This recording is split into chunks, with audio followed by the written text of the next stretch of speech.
آپ لوگوں نے یہ لفظ پاک پہلے بھی سنا ہوگا یا پھر گرجا گھروں کے گیتوں میں ایک یا دو بار گایا ہوگا۔ اکثر لوگ اس خیال کا تعلق ایک اخلاقی طور پر اچھے انسان سے جوڑتے ہیں، لہٰذا خدا پاک ہے کیونکہ وہ اخلاقی طور پر کامل ہے۔ ہاں، یہ اس بات کا ایک حصہ ہے، مگر بائبل میں پاکیزگی کا مطلب اس سے کہیں زیادہ اور وسیع ہے۔ اور ایسا ہے کہ خدا اس ساری کائنات کی تخلیق کے پیچھے ایک بہت بڑی قوت ہے، اور وہی ایک ایسی قدرت والی ہستی ہے جس نے ساری دنیا کو خوبصورتی اور زندگی سے معمور کیا، اور اس ساری قابلیت نے ہی خدا کو لاسانی ثابت کیا، جو کہ لفظ پاک کا حقیقی مطلب ہے۔ اور خدا کی پاکیزگی کو جاننے کا بہت ہی مؤثر و مددگار طریقہ سورج کو بطور مثال دیکھنا ہے۔ سورج بھی ہمارے نظام شمسی میں لاسانی ہے، یہ بہت ہی طاقتور ہے اور ہمارے سیارہ زمین پر اس خوبصورت زندگی کا منبع ہے۔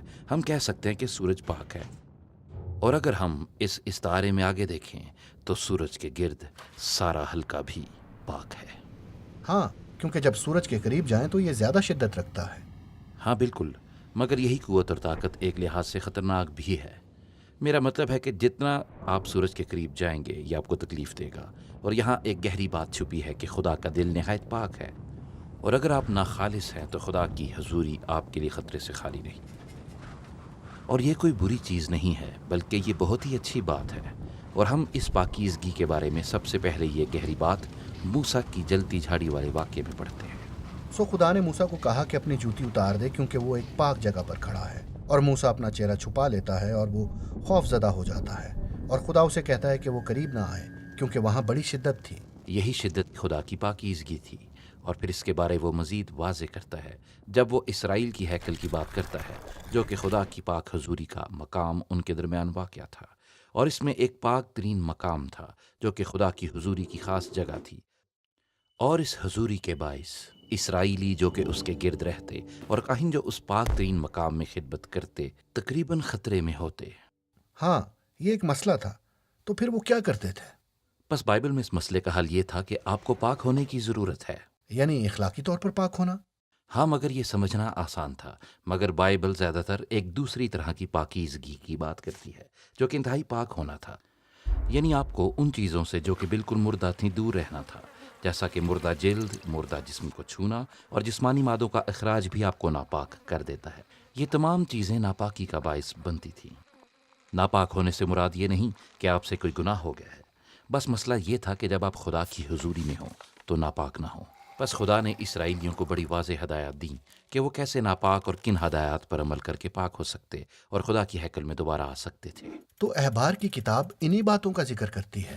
ہاں، مگر یہ بات یہاں ختم نہیں ہوتی، بلکہ یہ موضوع آگے بھی چلتا ہے۔ اگلے صحائف میں ہم یسیع نبی کے ذریعے ایک بہت ہی دلچسپ کہانی پڑھتے ہیں۔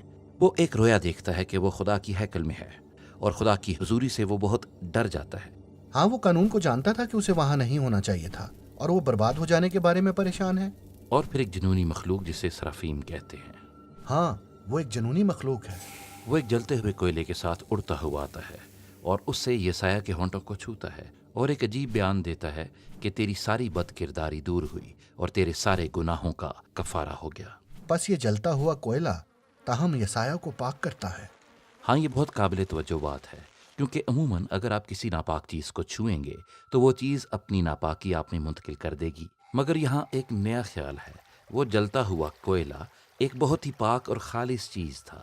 اس نے جب یسایہ کو چھوا تو اس نے اپنی پاکیزگی یسایہ میں منتقل کر دی۔ یسایہ خدا کی پاکیزگی سے برباد نہیں ہوا، وہ اس سے تبدیل ہو گیا، یعنی اس کے ساتھ ملوث ہونے سے۔ اب ایک اور واقعہ، اور اس دفعہ ایک اور نبی جس کا نام حزقیኤل تھا، اور وہ بھی ایک رویا دیکھتا ہے کہ وہ ہیکل کے پاس کھڑا ہے اور دیکھتا ہے کہ وہاں سے پانی بہہ رہا ہے، اور وہ پانی ایک ندی بنتا ہے، اور وہ بہتا ہوا دریا میں جاتا ہے، اور صحرا میں سے گزرتا ہوا اپنے پیچھے ہریالی چھوڑتا جاتا ہے، اور پھر بحر مردار میں گرتا ہے اور ہر چیز کو تازہ اور زندہ کرتا ہے۔ یعنی پہلے لوگوں کو پاک ہو کر ہیکل میں جانا پڑتا تھا، مگر اب خدا کی پاکیزگی خود ہیکل سے نکل کر لوگوں میں جا رہی ہے اور انہیں پاک کر رہی ہے، زندگی بخش رہی ہے۔ اس کا کیا مطلب ہے؟ ہمیں معلوم نہیں تھا جب تک کہ ہم اس شخص یسوع کو نہ ملے جس نے یہ کہا کہ وہ تمام قدیم رویا کو پورا کر رہا تھا، مگر ایک نئے حیران کن انداز میں۔ بس یسوع ناپاک لوگوں کو چھوتا تھا، لوگ جنہیں جلدی بیماریاں تھیں، عورت جس کو خون بہنے کی موذی بیماری تھی، اور مردوں کو، اور جب وہ ان کو چھوتا تھا تو ان لوگوں کی ناپاکی اس پر آ جانی چاہیے تھی۔ اس کے برعکس یسوع کی پاکیزگی ان میں منتقل ہو کر ان کے بدنوں کو شفا دیتی تھی۔ یعنی یسوع یسایہ کی رویا کے کوئلے کے مترادف تھا۔ ہاں، اور یسوع دعویٰ کرتا تھا کہ خدا کی پاکیزگی اس میں مجسم تھی، اور اس کے پیروکار اب خدا کے مقدس تھے، اور اب ان میں سے خدا کی پاکیزگی دنیا میں منتقل ہوتی تھی، اور وہ زندگی، شفا اور امید لاتی تھی۔ اور اسی لیے یسوع نے اپنے شاگردوں کو کہا کہ ان میں زندگی کے پانی کی ندیاں جاری ہوں گی۔ یعنی یہ کہانی کا ہمارا حصہ ہے، جہاں اب ہم خود کو پاتے ہیں، مگر یہ کہانی کہاں تک چلے گی؟ بس بائبل کے آخری صفحات خدا کی پاکیزگی کی آخری رویا کو دکھاتے ہیں، اور اس رویا کو یوحنا نے دیکھا، اور اس کی رویا میں ہم دیکھتے ہیں کہ تمام دنیا یعنی تمام زمین خدا کی ہیکل ہے، اور ہزکیل کا دریا خدا کی حضوری سے بہتا سب مخلوقات میں جا رہا ہے، اور ان کی ناپاکی کو دور کر رہا ہے، اور انہیں واپس زندگی میں لا رہا ہے۔